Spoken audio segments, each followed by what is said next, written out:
So the show goes on with the showdown between Prince Harry and the Home Office regarding his police protection when he visits the UK, because obviously he doesn't permanently live in the UK anymore. Because you'll have seen headlines to say that Prince Harry has won the right to challenge the decision regarding his police protection. So as a very brief recap, because Prince Harry's got lots of different cases going on, this particular one is against the decision of the British government, the Home Office, to essentially take away the standard default police protection when he's in the UK. Instead, they opted to replace it with a bespoke ad hoc basis whereby they would decide what protection he gets, how it's provided, and so on. And so he's been challenging this decision. And first of all, his case was dismissed, and then his challenge for appeal was refused a couple of months ago. And now he's applied again for permission to appeal, and it has been granted. But this is where it all gets a little bit unclear, because whilst the headlines will just make a big bold statement to say that he's won the right to challenge the decision, which is technically correct, it's not quite as clear-cut as that. It never is, which is why I hope, humbly, you watch my channel. So please do subscribe if you like these brief updates, and I'll try and keep it as brief as I can. So moving to, first of all, one of the headlines here. This is from Thomson Reuters, for whom I'm a contributing author. It says, Prince Harry wins the right to challenge the UK police protection ruling, which is technically true. I'll link this in the description below. You can go and read that for yourself. But it's when we go to the actual order, it gets a little bit more complicated. Now, this is released and is available on the judiciary.uk website. Now, the reason it's all a little bit unclear is because this was an application for permission to appeal on grounds that I haven't seen. And so it's not, insofar as I can tell, the same grounds as it was the first time round, which was refused. This is a separate application made by his lawyers directly to the Court of Appeal and seeking permission to appeal on several grounds. Now, as I say, whilst the headline boldly states that he's won the right to appeal, which is technically correct, there is sort of coded wording here from the judge where he says that it is not without hesitation that an appeal on ground one would have a real prospect of success. And so the judge says here, although the carefully reasoned judgment of Sir Peter Lane may prove to be correct in all respects, so in other words, that previous decision to refuse appeal and the original decision may prove to be correct in its entirety, the judge says, I'm persuaded not without hesitation. So he is hesitant to grant permission on this ground, but he grants permission on ground one that this may have a real prospect of success. That doesn't mean it's going to be successful. It just means that there is a prospect. It exists. It's not something that is completely without merit. But what is not clear, as others have noted online, is that it is not clear exactly what ground one is. There's sort of a hint as to it when we look at ground two, when it says here, the first sentence of ground two argues that the judge should have found that Ravik's decision, that its terms of reference did not apply to Prince Harry because it was outside of the Ravik cohort, was irrational. I agree with the defendant that this argument is premised on the success of ground one. If ground one succeeds, this point adds nothing. If ground one fails, then this point cannot succeed. Whereas B, the second sentence of ground two, is perhaps a slightly different way of putting ground 1D. But for the avoidance of doubt, I grant permission on that point. Because if we come back to the overall decision here, the judge says permission to appeal is granted on ground one and the second part of ground two. Whereas permission to appeal was refused on the first part of ground two, being irrational. That's where a decision is so irrational that no rational person could have made it, or so unreasonable that no rational person could have made it, and refused on grounds 3, 4, and 5. So this is not exactly what you'd call a clean sweep slam dunk win for Prince Harry here. This is a very narrow, the judge saying, well, I am hesitant to grant permission here, but I am just about persuaded. There was also an application which was refused, which we come to in paragraph 5 here of this order, with regard to expedition, making it heard more quickly. So all we can glean from this is that they wanted the case heard more quickly, and that's quite likely on the basis that, you know, security is paramount, it's always urgent because it's security, etc. However, that's been refused regardless. The judge says, I refused the application made by Shillings in their letter of the 30th of April 24 for an order that the appeal is to be expedited and heard by the end of July. It is rightly not suggested that the claimant is entitled to jump the queue because of his status. In other words, they didn't say, hey, look, this is Prince Harry, therefore it should be heard more quickly. They didn't say that, according to this. Two reasons are relied on. Firstly, the fact that we're now approaching the 3 years from the issue of the claim, so obviously that's a long time. That is correct, but I note that the claim was not issued until more than 18 months after the Ravik decision on the 28th of February 2020.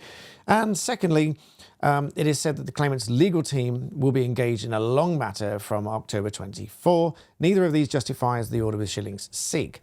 And so just a brief point on that. When you take a long time to do something, so for example, you're seeking an injunction, I want this person to stop doing X.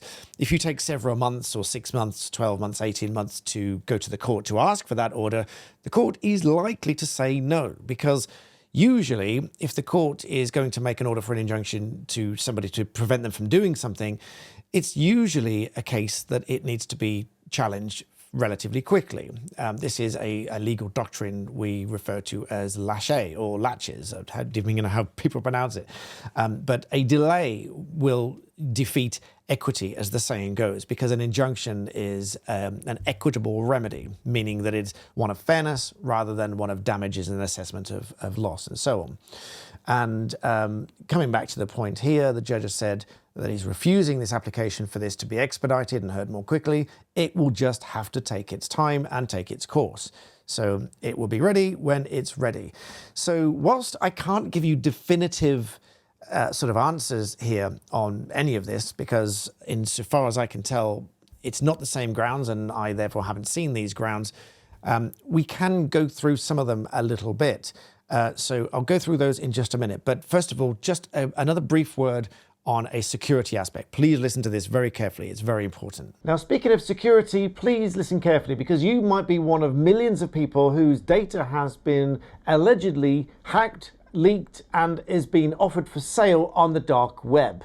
News reports say that 30 million odd people's bank details from Santander, including bank balances, bank details, millions of credit card numbers, etc., are up for sale on the dark web by a hacker group called Shiny Hunters for a one-time buyer price of £1.6 million or $2 million. Now, Santander has yet to comment on this, but there is something you can do about it, because on my channel here, I partner with NordVPN, which incorporates a dark web monitor. So if your data, your information, your name, your address and things like that appear anywhere on the dark web, which is in essence a section of the internet that is not ordinarily indexed by the likes of Google and so on, but it's accessible by other people and is often used for the buying and selling of illicit merchandise such as hacked details and these kind of things, then if your data appears on any of those, this dark web monitor, as part of NordVPN, will flag up that your details have appeared there. And so you can go, you can change your details, and it will alert you as to what details are available. And it's not just bank details that's at risk either, because another story said that there was a company service provider to London hospitals that organises the booking of appointments and holds medical data and all of that sort of stuff, was also subject to a ransom attack, which closed down several hospitals for treatment across London this week, and they've had to divert patients elsewhere. Now again, if those claims are true, then your personal medical records might also be up for sale on the dark web at some point.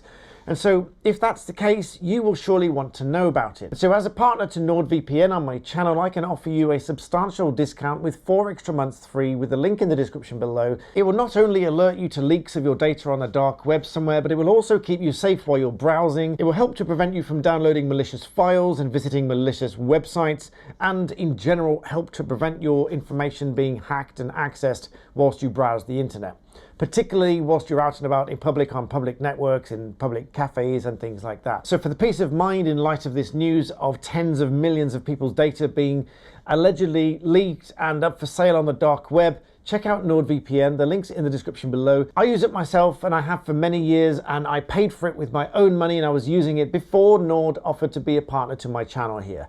So I wouldn't recommend something to you that I don't use myself, so check it out. The link's in the description below, and I hope it brings you some peace of mind. Now, coming back very briefly to these remaining grounds and trying to work out what they mean and give you some views on them, it says here, ground 3 is not at all persuasive. The judge says, the judge found, the original judge, as he was plainly entitled to do, that Prince Harry, the claimant, had the ability to make representations as to how he should be treated. And therefore, I infer that the ground was something to do with him not having the opportunity to make those representations, and the judge disagreed. Said the complaint is essentially that he was not supplied with the RAVIC terms of reference and invited to make representations about them. But again, unless ground 1 succeeds, this leads nowhere. And so again, it's intertwined with ground 1 and something to do with making representations, which the judge said that just wasn't at all persuasive. Ground 4, similarly unpersuasive. So you're getting the feeling here that this, as I say, it's not a slam dunk across the board win for Prince Harry. It's more a narrow, this might just about have some legs, but hesitantly granting permission. Ground 4, the judge says the potential impact of a successful attack on the claimant was at the core of RAVIC's deliberations. There is no prospect of the judge's findings being disturbed on appeal, and ground 5 deals with costs. And so that was very abruptly and very swiftly dealt with. So very short shrift given to ground 4. So that was obviously to do with the impact of a successful attack upon Prince Harry. And the judge said this was at the core of RAVIC's deliberations. It's at the core of everything they decided on this decision for. And therefore, nothing is going to change the judge's findings on an appeal. Ground 5 to do with costs, and the judge says, of course, if he were to succeed on appeal, then the issue of costs will be revisited generally anyway. And so, as a freestanding ground of this appeal, it's hopeless, in the judge's words. So, as you can see there, not a clean sweep, slam dunk for Harry on this permission to appeal. It's a little bit clouded, and it's a bit narrow. It could, just for the avoidance of doubt, it could transpire that this is enough to win on appeal and have the full thing heard substantively and therefore get him a successful decision in the end. But if I were to offer my view, purely my opinion, I doubt it. Because this permission to appeal is so narrow on the face of it from what I can see here, purely based on what I can see here. It appears that it is a narrow point of appeal that the judge has reluctantly granted. So, as always, if I find more and we hear more or more is leaked, I will come back and talk about that. But I hope you found that reasonably and vaguely interesting, to adopt the phraseology of my learned friend, Mr. Alan Robertshaw, who is now back in the country. So make sure you check out Art of Law in the description below. More videos to come. I've been chatting about him, of more stuff that is ready to come out. Pop over there and subscribe. Make sure you subscribe here too. Thanks for watching. Make sure you check out NordVPN. You really do need to be proactive and take care of your personal data and scanning the dark web for it. So thanks for watching, and I'll see you next time.